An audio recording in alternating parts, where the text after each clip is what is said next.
જય શ્રી કૃષ્ણ. પ્રિય વૈષ્ણવજનો, આજે આપણે પુષ્ટિ સત્સંગ સાગર ચેનલમાં કૃષ્ણ સેવા સદા કાર્ય શા માટે એના વિશે સત્સંગ કરશું. એ પહેલાં જો આપે પુષ્ટિ સત્સંગ સાગર ચેનલને સબસ્ક્રાઈબ ન કરી હોય તો સબસ્ક્રાઈબ કરજો તથા અન્ય વૈષ્ણવ મિત્રોને શેર કરજો, જેથી સત્સંગના નવા નવા વિડીયોઝ તેમને સુધી પણ પહોંચી શકે. હવે પુષ્ટિ માર્ગમાં સેવા અને સત્સંગ એ બંને વૈષ્ણવી જીવન રથના બે પૈડા સમાન છે. એ બંનેનું આચરણ જ જીવનને પૂર્ણતા બક્ષે. આ ગ્રંથમાં સેવા સત્સંગનું સૂક્ષ્મ વિવરણ વિગતવાર અપાયું છે અને એવામાં સેવાના વિવિધ અંગો, સેવા વિધિ, સેવા પ્રકાર, સેવા સામગ્રી, સેવામાં ગ્રાહ્ય નિશ્ચિત બાબતો, સેવા પ્રકાર પાછળનું તાત્વિક દર્શન, શ્રી વિગ્રહોની સ્વરૂપ ભાવના અને ભાવભાવના, સેવામાં નિત્ય વપરાતા શબ્દો આદિ સાંપ્રદાયિક સાહિત્યની રસાભર સમજૂતી આપણે હોવી જોઈએ. શ્રી વલ્લભ મતમાં સેવાનો પ્રકાર શ્રીનાથજીના પ્રાગટ્ય સમયથી શરૂ થયો. શ્રી પ્રભુએ શ્રીનાથજી સ્વરૂપે પરમ પવિત્ર શ્રી ગિરિરાજજી ઉપર પ્રગટ થઈ પોતાના પ્રાગટ્યની સૂચના આપી. શ્રીમદ વલ્લભાચાર્યજીને ત્યાં આમંત્ર્યા. શ્રી આચાર્યચરણ ભગવદ આજ્ઞા અનુસાર શ્રી ગિરિરાજજી ઉપર પધાર્યા અને પૂર્ણ પુરુષોત્તમ શ્રીનાથજીના સ્વરૂપના દર્શન કરી આપે ધન્યતા અનુભવી. તે પછી પ્રભુ આજ્ઞાથી શ્રી પ્રભુના નવીન ગ્રહ મંદિરનું નિર્માણ કરાવી ત્યાં સ્વરૂપ પધરાવીને આપ શ્રીએ સેવાની વ્યવસ્થા કરી. શ્રી મહાપ્રભુજી અને શ્રી ગુસાઈજીએ સેવા પ્રકારમાં ઘણા સુધારા વધારા કર્યા અને શ્રી નવનીત પ્રિયાજી આદિ સ્વરૂપોની સેવા શરૂ કરી.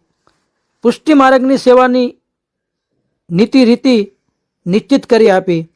વળી પોતાના સાતે લાલજીઓને સેવાનું રહસ્ય સમજાવી તેઓ શ્રીની ઈચ્છા અનુસાર પૂર્વ પ્રાપ્ત સ્વરૂપો શ્રીનાથજી તથા શ્રી નવનીત પ્રિયાજી ઉપરાંત નિધિ સ્વરૂપ શ્રી મથુરાધીશજી, શ્રી વિઠ્ઠલનાથજી, શ્રી દ્વારકાનાથજી, શ્રી ગોકુલનાથજી, શ્રી ગોકુલચંદ્રમાજી, શ્રી બાલકૃષ્ણજી અને શ્રી મદન મોહનજીને સેવા માટે પધરાવી આપ્યા. સમય જતાં આપ શ્રીના વંશજમાં અન્ય સ્વરૂપો પણ પધાર્યા. શ્રી મહાપ્રભુજીએ સ્વવંશજો અને વૈષ્ણવોને સેવાની એક સરખી આજ્ઞા કરી. તે મુજબ 500 વર્ષથી પણ શ્રી વલ્લભ અને વૈષ્ણવ પરિવારમાં ગ્રહ સેવાનો પ્રકાર અનવરત ચાલુ છે. શ્રી વલ્લભ મતમાં સેવા બીજારોપણ શ્રીમદ આચાર્ય ચરણે કર્યું. તેને શ્રીમદ પ્રભુચરણ શ્રી વિઠ્ઠલનાથજી શ્રી ગુસાઈજીએ સિંચીને નવ પેલવિત કર્યું અને શ્રી હરિરાય ચરણે એટલે કે શ્રી હરિરાયજી મહાપ્રભુજીએ આદિએ તેને પુષ્પિત કર્યું. વિશાળ વટવૃક્ષની જેમ ફાલી ફૂલી સુસ્થિર થયેલા આ માર્ગમાં શ્રી પ્રભુની સેવામાં બે પ્રકારનો વિનિયોગ થાય છે. એક નિત્ય સેવા અને બીજી નૈમિતિક એટલે કે ઉત્સવ સેવા. નિત્ય સેવામાં મંગલા શૃંગાર, શ્રી ગોપીવલ્લભ ભોગ, રાજભોગ, ઉત્થાપન ભોગ, સંધ્યા આરતી, શયન આદિનો વિશિષ્ટ પ્રકાર સેવામાં છે. જ્યારે નૈમિતિક એટલે કે ઉત્સવના સેવામાં મુખ્યત્વે 4 અવતારોની જયંતિ આવે. શ્રી આચાર્યચરણોના પ્રાગટ્યોત્સવ, શ્રી ગુસાઈજી પ્રાગટ્યોત્સવ, રક્ષાબંધન, દીપોત્સવી, અન્નકૂટ, વિજયાદશમી, હોળી, ડોલોત્સવ, સંવત્સર, અક્ષય તૃતીયા, જ્યેષ્ઠાભિષેક, રથયાત્રા, શ્રાવણના હિંડોળા, જલના મનોરથ, શરદ પૂર્ણિમા, સાંજીના ઉત્સવ વગેરે મનાવાય છે.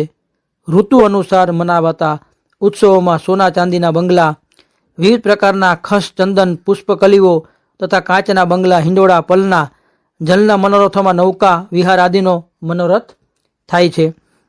આટલા બધા વૈવિધ્ય સાથે સેવાના અંગોમાં રાગ, ભોગ તથા શૃંગારનું મનોહારી આયોજન થયેલું છે, જે જીવનને સતત ધબકતું અને આનંદસભર બનાવે છે.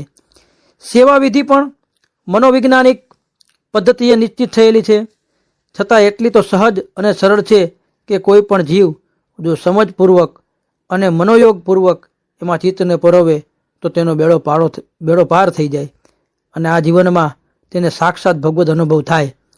પુષ્ટિ માર્ગમાં સેવાનું મહત્ત્વ એટલા માટે જ ગણાયું છે.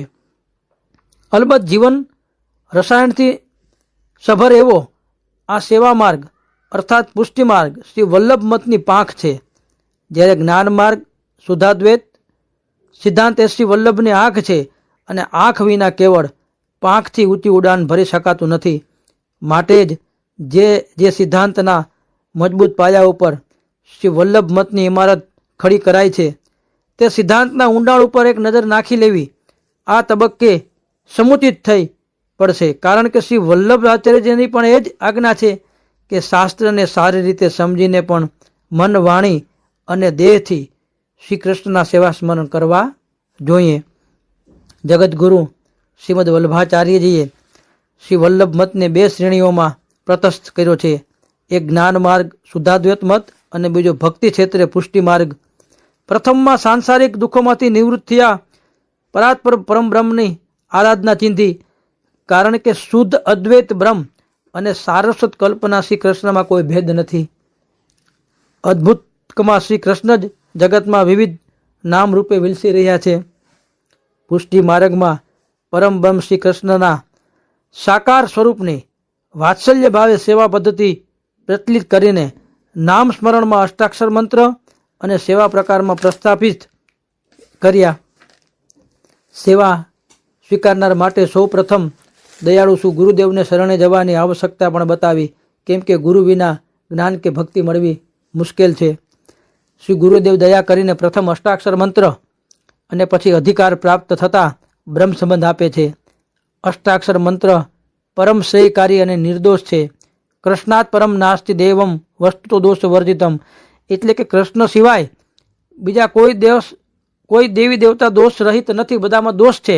કૃષ્ણ એક દોષ રહિત છે. એમ અંતઃકરણ પ્રબોધ ગ્રંથમાં શ્રી મહાપ્રભુજીએ આજ્ઞા કરેલ છે.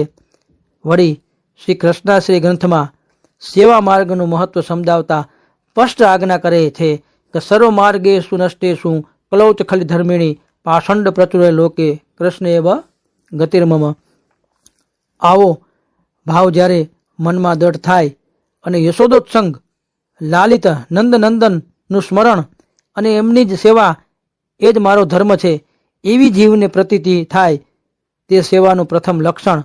અને સર્વદા સર્વભાવેન ભજનીયો વ્રજાધીપ એવી જીવનચર્યા એ પુષ્ટિ માર્ગીય જીવાત્માનો સર્વોત્તમ ધર્મ છે. હૃદયમાં સેવાનો ભાવ આવે તો અંકુર ફટે, એટલે જીવમાં સાત્વિક ભાવની અભિવૃદ્ધિ થાય અને શ્રી કૃષ્ણ પ્રત્યે અનુરાગ જાગે. જ્યારે તે પરાત્પર પ્રભુના સાક્ષાત્કાર માટે વ્યાકુળ બને ત્યારે તેની સંસાર પ્રત્યેની આસક્તિ શિથિલ બને છે.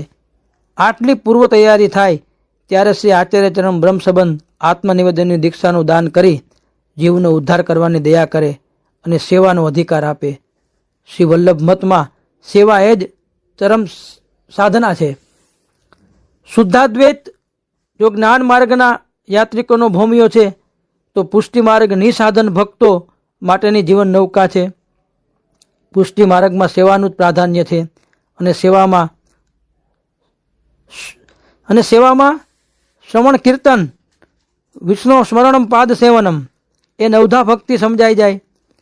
શ્રી સુબોધનીજીમાં એથી જ શ્રીમદ આચાર્ય ચરણે આજ્ઞા કરી છે કે લૌકિક વૈદિક માર્ગ અપેક્ષયા પુષ્ટિ માર્ગ ઉત્કૃષ્ટ, કારણ કે આ માર્ગ મર્યાદા માર્ગ અથવા કર્મકાંડ યુક્ત ઉપાસના માર્ગથી કંઈક જુદો તરી આવે છે. પુષ્ટિ માર્ગમાં સેવાની મહત્તા છે અને સેવામાં સ્નેહની પ્રગાઢતા છે. ભગવદ અનુગ્રહ એ જ સેવાનું ફળ છે. એટલે કે અહીં સાધન અને ફળ એ સેવા જ છે, બીજું કાંઈ છે નહીં. ભક્તિ શબ્દનો ધાત્વર્થ પણ સેવા જ છે. સેવામાં સેવ્ય પ્રભુના સંપૂર્ણ સુખનો આગ્રહ રખાતો હોય, પ્રભુની સુખાનુકૂળ પરિચર્યાનું વિધાન કરવામાં આવ્યું છે. તદનુસાર પુષ્ટિ માર્ગીય સેવા પદ્ધતિ ષડઋતુઓ અનુસાર ગોઠવાયેલી છે. આ સેવામાં શુદ્ધિ માટે દેશ કાળ આદિની શુદ્ધિ કે વેદ મંત્રોની પૂજન અર્ચન, દેવોનું આહવાન વિસર્જન કરવાની કંઈ વિધિની આવશ્યકતા નથી. આપણા સેવ્ય સ્વરૂપમાં પ્રભુ સદા સર્વદા પ્રતિષ્ઠિત હોય છે, કારણ કે સ્વરૂપિયા શ્રી વિગ્રહની પ્રતિષ્ઠા શ્રી પુષ્ટિ શ્રી આચાર્યચરણના કર સ્પર્શથી થાય છે ત્યારે તેમના હૃદયમાં બિરાજતા ભાવાત્મા એ શ્રી વિગ્રહમાં પધારી અને સ્થિર સ્વરૂપે બિરાજે છે. સેવામાં વાત્સલ્ય ભાવનું પ્રધાન હોવા છતાંય એમાં સખ્ય, દાસ્ય, માધુર્ય આદિ ભાવો પણ જોડાયેલા છે. શ્રી કૃષ્ણમાં અને શ્રી ગિરિરાજ સંભૂત શ્રીનાથજીમાં કશો ભેદ નથી. એ જ રીતે સંપ્રદાયમાં બિરાજમાન અન્ય નિધિ સ્વરૂપોમાં પણ કશો ભેદ નથી. તમામ નિધિ સ્વરૂપો શ્રી કૃષ્ણના જ લીલા વિગ્રહ છે. સ્વરૂપ ભેદે લીલા ભેદે સ્વરૂપ ભેદ. આવા શ્રી પ્રભુના દિવ્ય પ્રેમની પ્રાપ્તિ માટે શ્રી કૃષ્ણ સેવા એ જ જીવનનું ચરમ લક્ષ્ય છે. પુષ્ટિ માર્ગમાં તનુ વિતજા સેવાનું વિધાન છે, જેમાં જીવે પોતાના દેહથી, પોતાના ધનથી, પોતાના ઘરમાં સેવા કરવાની. આ પ્રાથમિક બાબતથી જ સેવામાં ચિત્તની પ્રણવતા અનિવાર્ય થાય છે, કારણ કે ચિત્તની એકાગ્રતા હોય તો જ તનુ વિતજા સેવા સિદ્ધ થાય. સિદ્ધાંત મુક્તાવલીમાં શ્રી વલ્ભાચાર્યજી આજ્ઞા કરે છે કે ચિત્તને પ્રભુમાં તલ્લીન કરી દેવું તેનું નામ સેવા. આવી તન્મયતાની સિદ્ધિ માટે મનોયોગપૂર્વક તનુ વિતજા સેવા કરવી અનિવાર્ય છે. એનું ફળ દર્શાવતા ભક્તિવર્ધની ગ્રંથમાં આપ આજ્ઞા કરે છે કે ભગવત સેવા અથવા કથામાં જીવન પર્યંત જેની દ્રઢ આસક્તિ ટકી રહે છે તેનો ક્યારેય એ જીવનો નાશ થતો નથી. વળી સેવા શ્રી ગુરુદેવની આજ્ઞા પ્રમાણે સેવા કૃતિ ગુરુ આજ્ઞા કરવી જોઈએ. મન કલ્પિત કે આપણી બુદ્ધિ પ્રમાણે એ સેવા કરવાનું નથી. આમ તનુ વિતજા સેવા કરતાં કરતાં માનસી સેવાને કક્ષાએ પહોંચાય છે. માનસી સેવા એ સર્વોત્તમ અને પરમ ફળરૂપા મનાય છે. પરંતુ જ્યાં સુધી આવી વ્યસન અવસ્થા સિદ્ધ ન થાય અને શ્રી પ્રભુ આવી ભાવ ઉત્કૃષ્ટ દશા સુધી પહોંચવાની કૃપા ન કરે ત્યાં સુધી ધીરજ રાખી આસ્થાપૂર્વક અને અનન્ય તન્મયતાપૂર્વક તો તનુજા અને વિતજા સેવા ચાલુ રાખવી જોઈએ. અલબત્ત આ સેવા વ્રત સ્વીકારનારને એક વિશિષ્ટ સમજ કેળવણી સદા સતર્ક રહેવાની ખાસ આવશ્યકતા છે. દરેક વૈષ્ણવ સમજપૂર્વક સ્વેચ્છાએ બ્રહ્મ સંબંધ લે છે અને તે દ્વાર અધિકાર દ્વારા પ્રાપ્ત થતા આત્મનિવેદન કરી સેવા પરાયણ જીવન જીવવાનું વ્રત લે છે. તે ખાસ જરૂરી છે, કારણ કે સેવામાં ચારે પુરુષાર્થોનું ફળ સમાવિષ્ટ છે. સેવામાં દૈન્ય ભાવ પરમ આવશ્યક છે.